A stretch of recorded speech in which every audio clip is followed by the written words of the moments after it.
So friends, आज सुबह सुबह आपके पर्सन आपको क्या लव मैसेज देना चाहते हैं, उनके प्यार भरे खत आपके नाम क्या है। सबसे पहले एनर्जी से कनेक्ट होने के लिए पेज को फॉलो कीजिए, कमेंट्स बॉक्स में जाकर हर हर महादेव टाइप कीजिए, रील को शेयर कीजिए ताकि महादेव की ब्लेसिंग आपके प्यार के ऊपर हमेशा रहे। लेट्स सी आज क्या लव मैसेज देना चाहते हैं। You are the first and the only person to touch my heart with your passion and never ending love.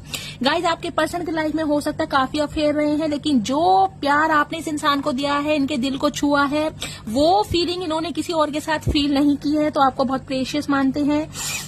I am missing you right now. और इस समय गाइस कहीं ना कहीं आपको बहुत याद कर रहे हैं, आपको देखना चाह रहे हैं, आपसे मिलना चाह रहे हैं, कहीं ना कहीं आपकी तारीफ करना चाह रहे हैं।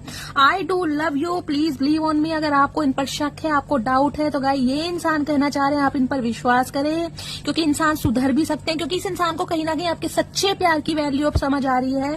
Sorry, I hope that you can forgive me one day. बहुत ज्यादा उम्मीद है, भगवान पर विश्वास है कि